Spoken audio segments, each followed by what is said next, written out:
ලුණු ටික රන්වන් පාට එනකොට තෙල් පොඩ්ඩක් දාලා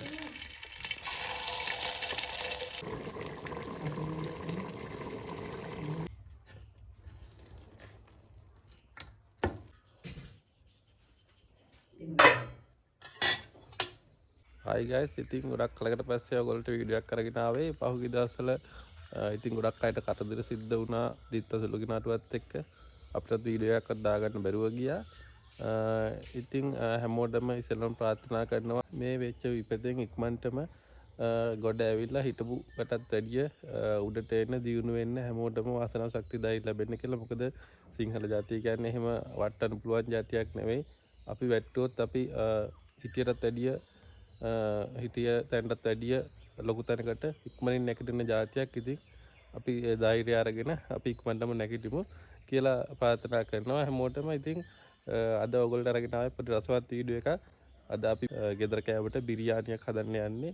මේක වසවිස නැති බිරියානියක්, හෝම්මේඩ් බිරියානි වුණාට රෙස්ටුරන්ට් එකේ රසටත් වැඩිය හොඳට රසට හදන බිරියානි එකක්. ඉතින් කොහොමද හදන්නේ කියලා ඔයගොල්ලෝ බලාගන්න පුළුවන්. ඉතින් වීඩියෝ එකත් එක දිගටම ඉන්න. එහෙනම් අපි යමු බිරියානි එක හදන්න. උරුඳු පොතු ටික ඉස්සෙල්ලා අපි මේකට දාගන්නවා.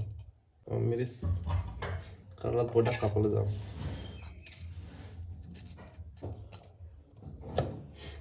මිරිස් කරල් තුනක් දාගත්තා. මේක පොඩ්ඩක් ඉස්සරහට තලාගෙන ඉන්නවා. අපි මේ මස් චිකන් කිලෝ එකකටයි හාල් කිලෝ එකකටයි ඇති වෙන තමයි මේ පේස්ට් එක හදාගන්නේ. සුදු ලුණු ටික ටික දාලා කොටා ගන්න.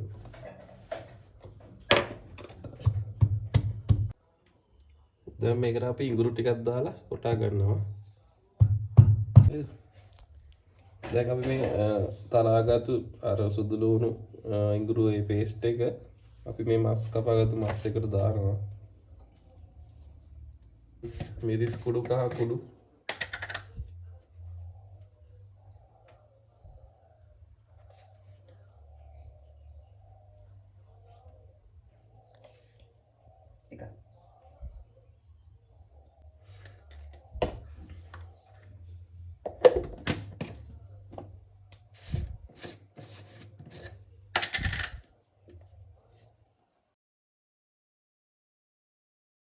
මස් කරේ 3-5 මේවා ඔයගොල්ලෝ මේ මස් වල ප්‍රමාණය හැටියට බලලා දාගන්න.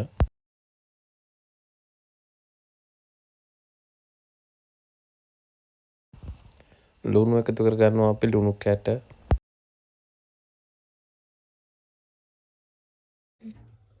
අපි මේ කඩෙන් ගෙන ආපු මේ බිරියානි මික්ස් එකත් මේකට දාගන්නවා. කිලෝ එකකට සම මේ පැකට් එකකින් ටිකම දාගත්තා. කිරි මේ කිරි දාගන්නවා.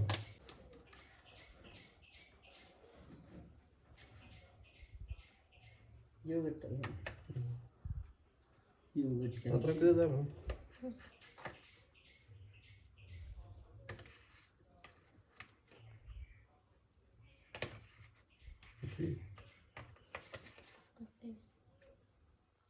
හරි දැන් අපි හොඳට අත් දෙක හොදගෙන මේක හොඳට කවලම් කරගන්න ඕන.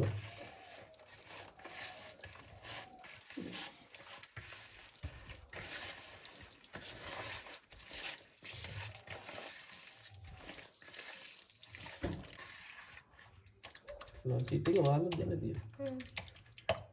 ලන්චීට් එක. හරි දැන් අපි මේ හදාගත්තු මස් එක මැරිනේට් වෙන්න හොඳට ලන්චීට් එකකින් වහලා ඉවර වෙලා ෆ්‍රිජ් එකේ තියාගන්නවා. මේ හරි අපි දැන් හාල් එක මේ බත් එක හදාගන්න යන්නේ. මේ බාස්මති හාල් තමයි මම අද අරගෙන තියෙන්නේ. ඉතින් බාස්මති නේද කමන්නේ සම්බහාලෙකුත් අපිට පුළුවන්. බත් එකට අපි වතුර වැඩියෙන් තියාගන්න ඕන. මේ පෙඟෙන්න දාලානේ අපි ගත්තේ හාල් එක විනාඩි 10ක් විතර. දැන් ඒකට වතුර වැඩියෙන් තියාගන්න ඕන. අර ඇඟිලි පුරුක් ගන්න නැතුව ටික වැඩියෙන් තියාගන්න ඕන. අර නූඩල්ස් තම්බන ගන්නට වගේ. ඊට පස්සේ අපි මේකට දාගන්නවා මේ කුළු බඩු වගේ කරාබුණටි දාගන්නවා.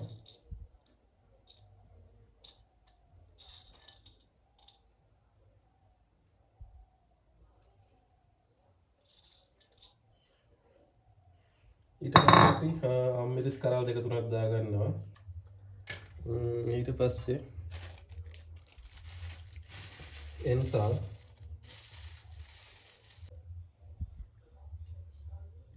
එන්නසා ඊට පස්සේ අපි මේකට බටර් දාගන්න ඕන. බටර් නැති නිසා අපි අද පොල් තෙල් දානවා.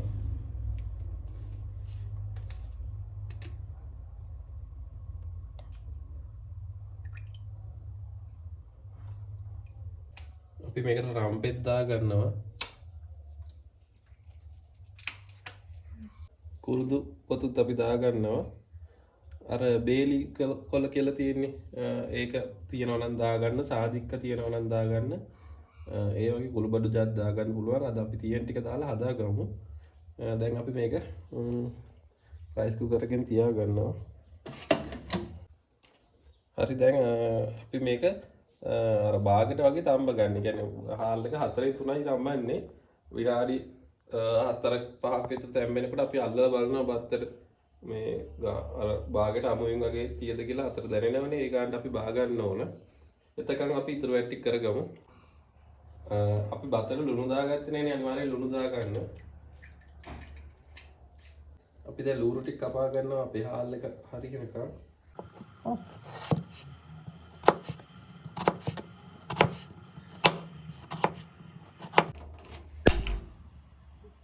අපි දැන් ලූරු ටික බැද ගන්න යන්නේ. තෙල් පොඩ්ඩක් දාලා ගන්නවා.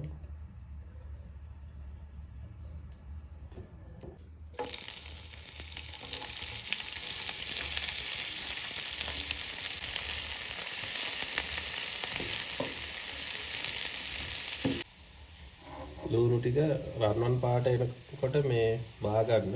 පොඩක් මේ කළු වෙන දෙන්න තියෙනවා.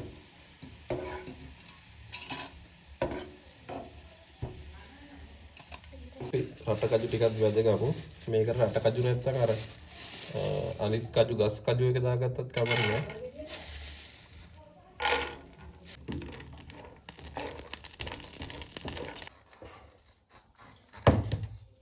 අපි දැන් බත් එක මේ පෙරා ගන්න යන්නේ.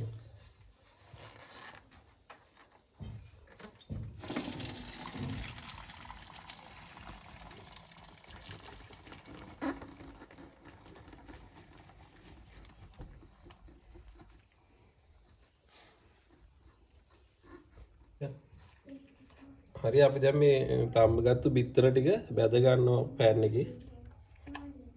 තෙල් පොඩ්ඩක් දාලා.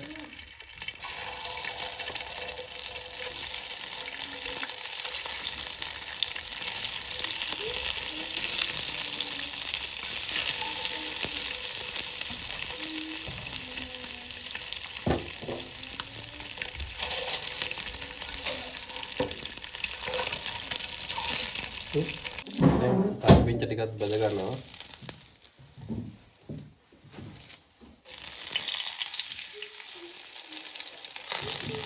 කාරණා තව අරගෙන.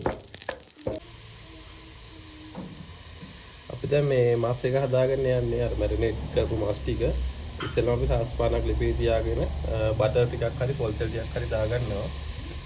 නැත්නම් ගිතෙල් පාවිච්චි කරන්නත් පුළුවන්.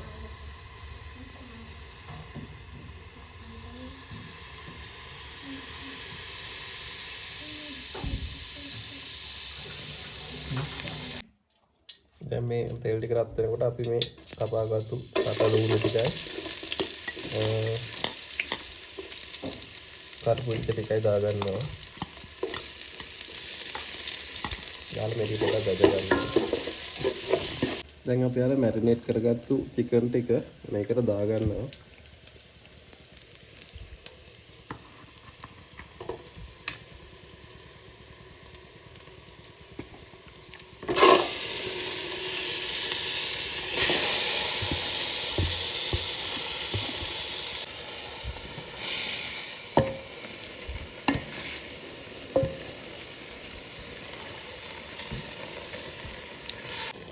අපි දැන් මේක මේ ටිකක් තෙල් එකේ අර බැදෙනකම් පොඩ්ඩක් තියෙන්න දෙනවා.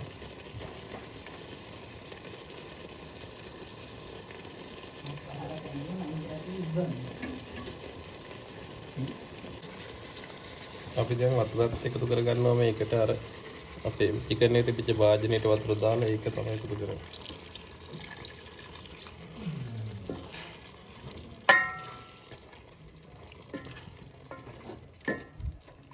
Okay, done. In the middle. දැන් අපි මේකට බත් එක දාගන්නවා මස් එක පැහිගෙන එනකොට.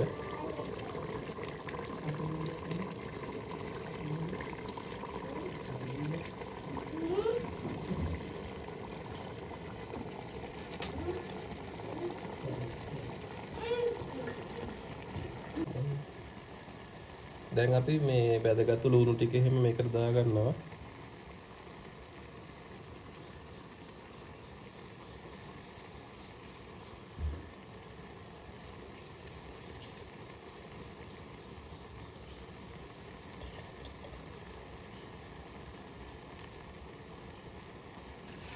රට කොජි.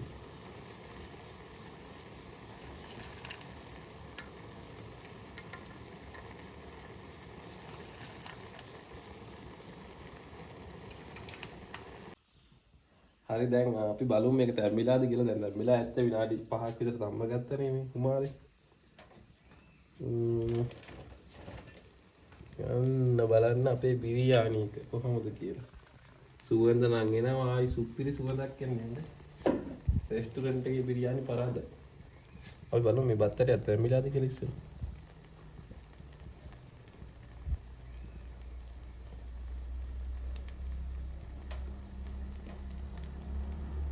තැම්බිලා තියෙන්නේ.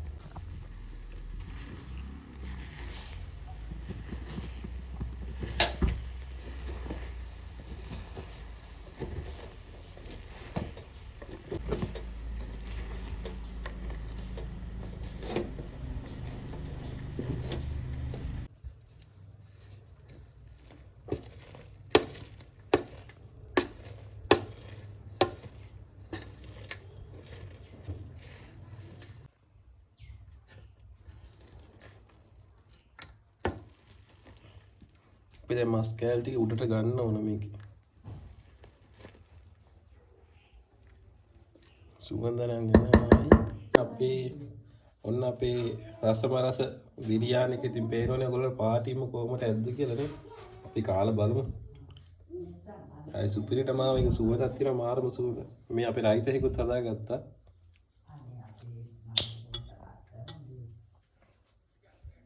I think නියමෙටම ආවා ඒක.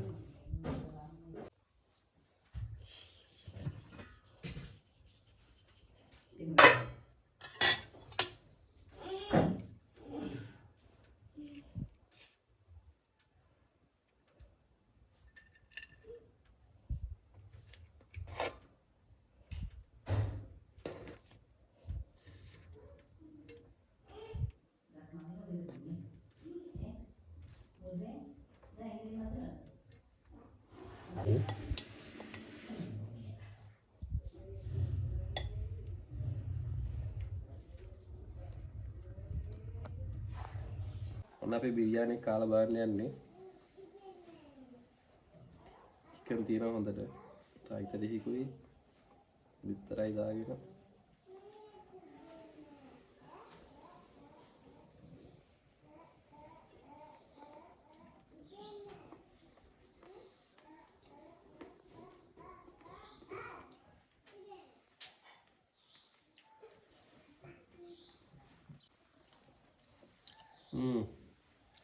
සුපිරි. ඇත්තටම මම නම් හිතුවේ මේ ගන්න හොඳට ඒවි කියලා. මේ අර කඩෙන් ගෙනව බිරියානි එක රස තියෙනවා ඇත්තටම. සුපිරිම දින අපි තව කටක් කාලා බලමු. සුවඳයි රසයි දෙකම සුපිරිටම ආයවිල තියෙනවා.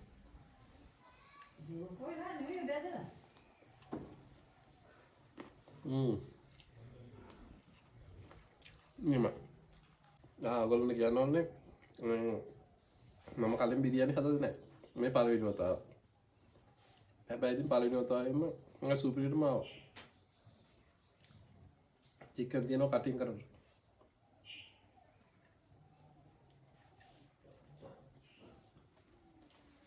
ඔයාට කවු වීඩියෝ එක. වැඩි. ඔන්න අපේ කැමරමන්ට.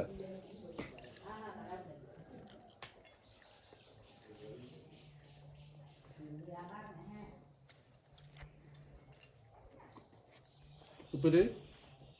මේ විදිහට අතටම මේ කැමරේට හදන්න ලේසි. ඔයා try කරලා බලන්න. හදලා බලලා අනිවාර්යෙන් කියන්න කොහොමද කියලා. ඔක්කොම වීඩියෝ එකේදී කිව්ව හදන හැටි මම මේ බාස්මති කිලෝ එකකට චිකන් කිලෝ එකක් දාලා තමයි හැදුවේ.